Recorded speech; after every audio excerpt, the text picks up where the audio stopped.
Oi, gente. Estou aqui para trazer para vocês um curso básico sobre Cristologia.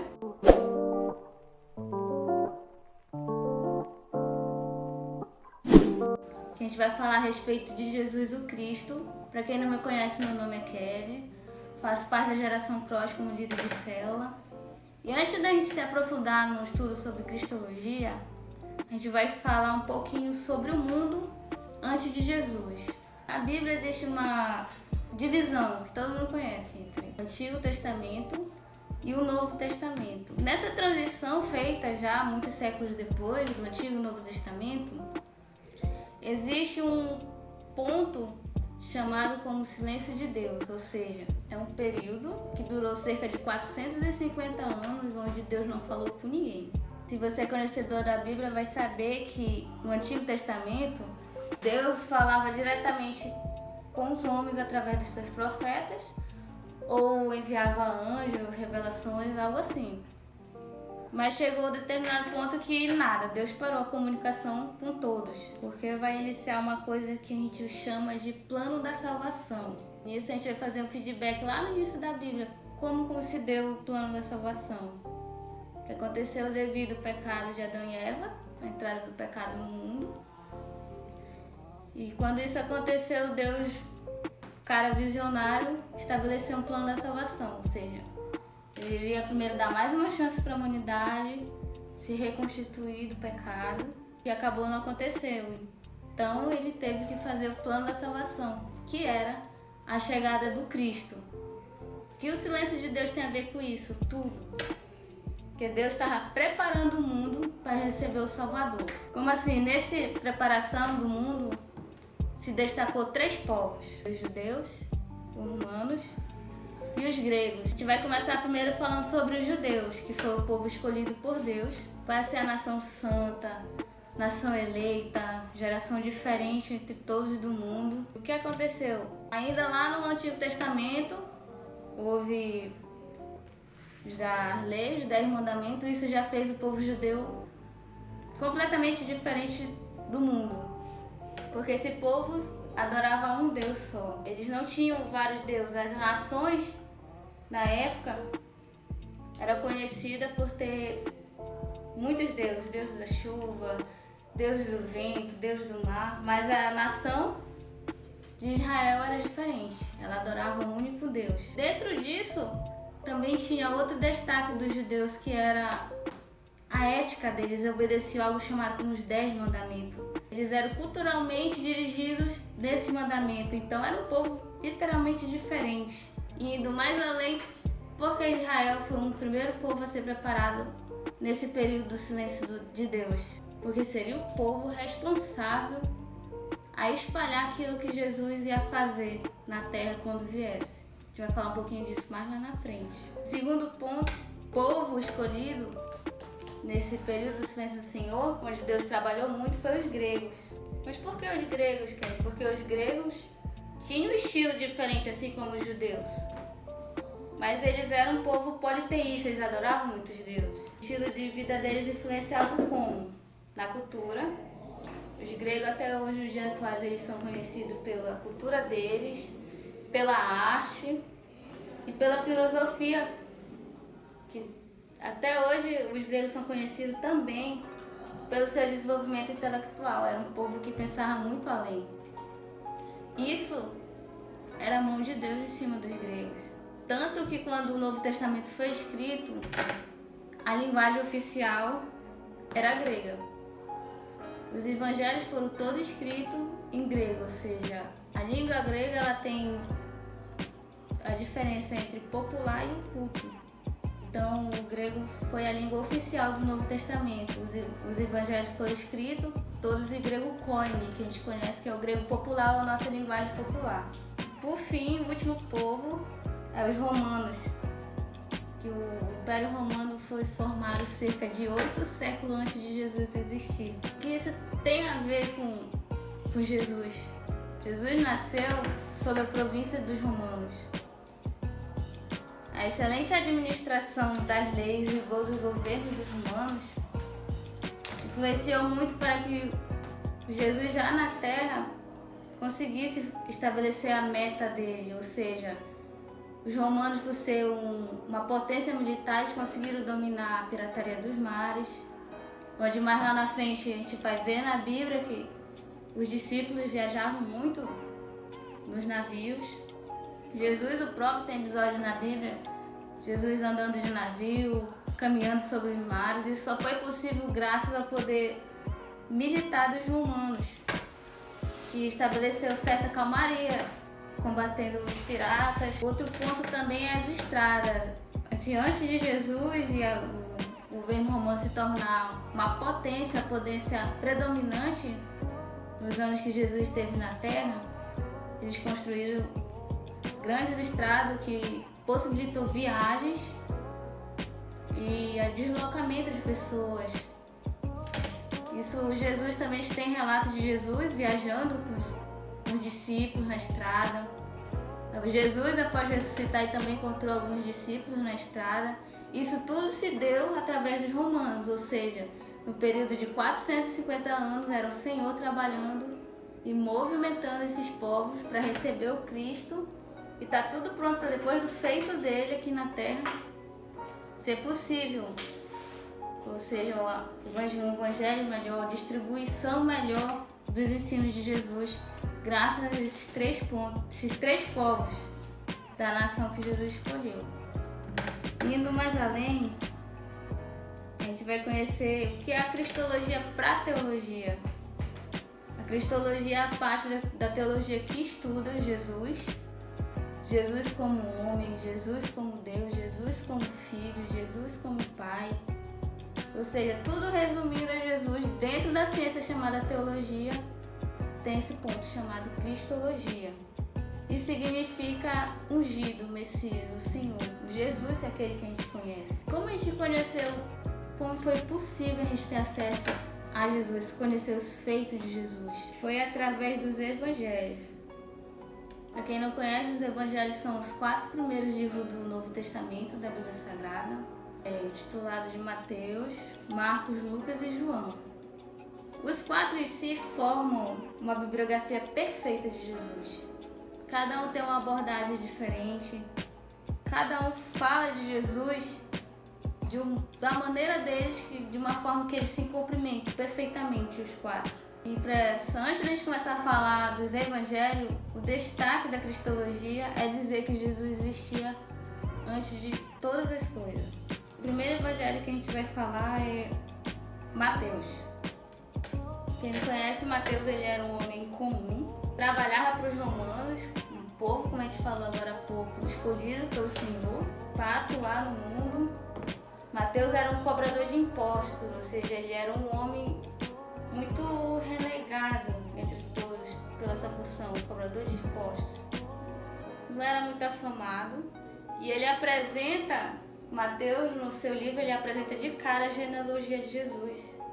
Ele traz desde a época do Antigo Testamento até a atualidade todas as gerações que viveram antes de Cristo.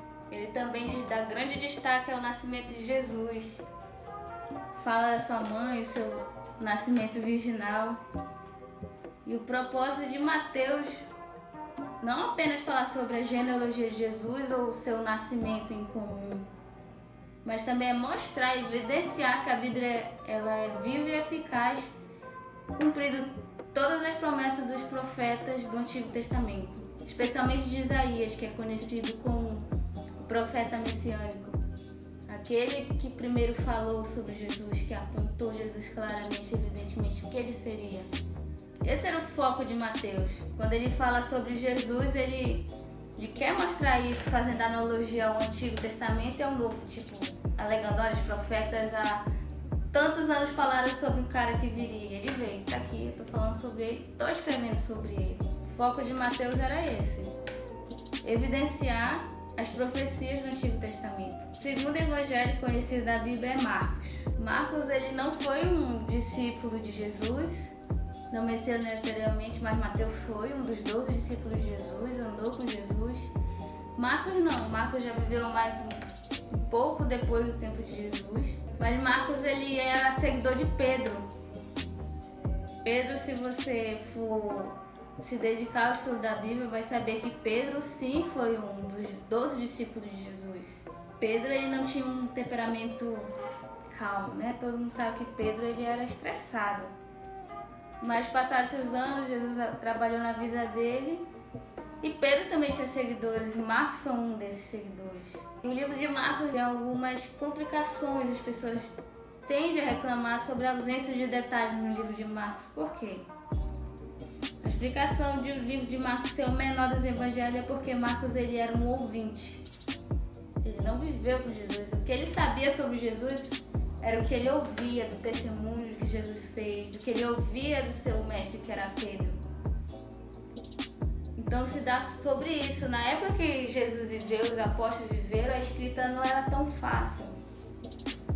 Ter um livro custava muito caro na época.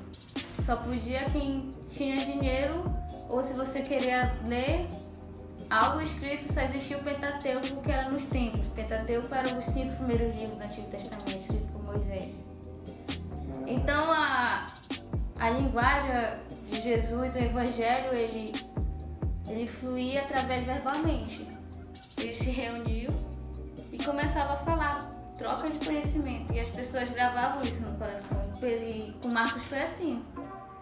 Então ele decidiu, da melhor forma que ele entendia, da melhor maneira possível, juntar os fatos que ele conhecia sobre Jesus e criar o livro que a gente conhece hoje sobre o Evangelho de Marcos.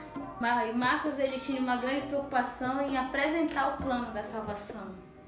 Que a gente deu início à aula falando sobre o plano da salvação. Que plano era esse? Essa era a função, uma das preocupações de Marcos, dizer o que Jesus veio fazer, o que era o plano da salvação. Por que o plano da salvação teve que existir? E através dos ensinos de Jesus, que ele ouviu Pedro falar e tantos outros, ele faz essa ligação.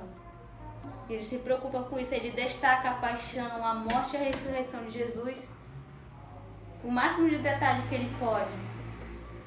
Fala também de Jesus ser vitorioso, cumprindo aquilo que ele tinha que fazer, vir à terra, ser humilhado, abrir mão de sua glória para resgatar um povo rebelde, para restabelecer, oferecer uma chance de salvação a nós, através do seu sacrifício vincário. Então Marcos, ele dá um grande destaque a isso, mas também ele destaca como Jesus foi humilhado dentro da sua própria nação, porque Jesus foi morto porque uns acreditavam que ele era o Cristo, o Filho de Deus vivo, o cara que veio aqui na terra para nos salvar, para oferecer uma segunda chance, para nos livrar da morte eterna. E outros não. Para outros, Jesus só era um charlatão.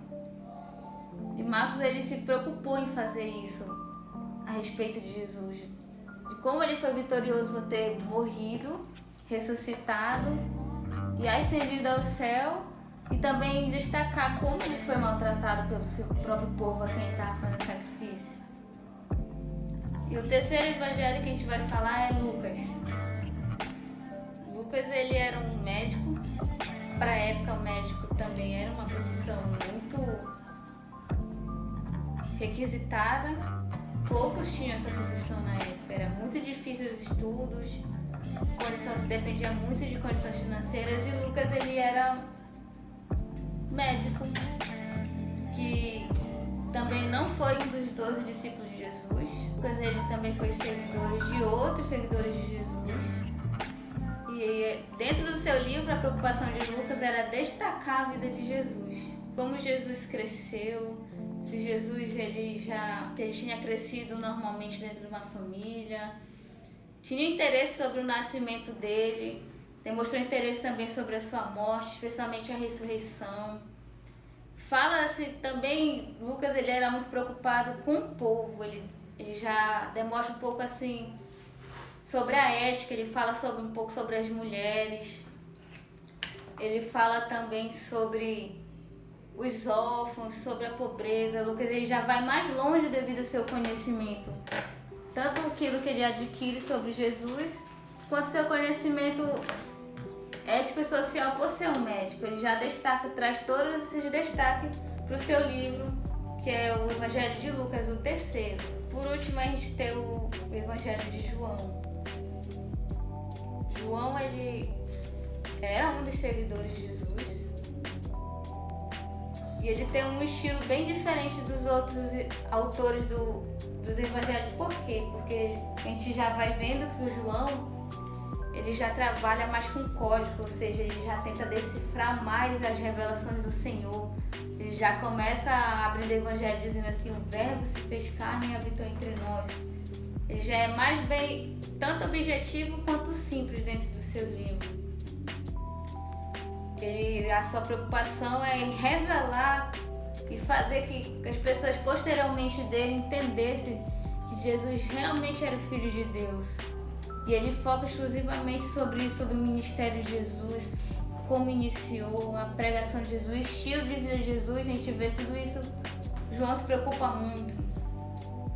E o plano de salvação, que a gente começou a falar mais cedo, a gente vai falar mais na frente também, João, ele se preocupa tanto nisso que ele começa já do início, ou seja, desde o batismo de Jesus, que o próprio fez, né? Ele vai começar do batismo de Jesus, vai falar sobre o início do ministério de Jesus, como Jesus escolhe os seus 12 discípulos, a quem ele chama, porque Jesus, ele não é, digamos assim, ele não é seletivo, ele não pega pessoas de classe A, não, ele escolhe pescadores, pessoas simples. E João foca nisso na vida de Jesus. O estilo do ministério de Jesus, a pregação dele, as parábolas, é nisso que o evangelho de João ele vem mostrar. E reunindo todos os 4 evangelhos, a gente costuma dizer na teologia que os 4 evangelhos formam a bibliografia perfeita de Jesus. Por quê? Porque eles juntos em si, eles trazem todos esses detalhes que eu mencionei com vocês. Formando assim, evidenciando o que a gente conhece hoje sobre Jesus, quem ele era, quem ele foi para as pessoas da época e quem ele é para a gente atualmente. Então os evangelhos têm essa importância. A gente conhece Jesus especialmente através da vida desses homens que se dedicaram a escrever sobre eles, a falar sobre eles. E esses escritos foram tão importantes que hoje em dia é o que a gente tem, os evangelhos. E fora isso, a gente hoje, devido ao avanço da tecnologia, ao mundo que a gente vive hoje, a globalização, a gente já sabe bem mais do que Jesus, mas os estudos começaram a partir desses escritos. Hoje, cientificamente, é provado que Jesus existiu, que Jesus veio à Terra e que Jesus ressuscitou. Porque dentre os formadores de tantas religiões famosas no mundo, Jesus é o único que tem um túmulo vazio. Jesus literalmente ressuscitou.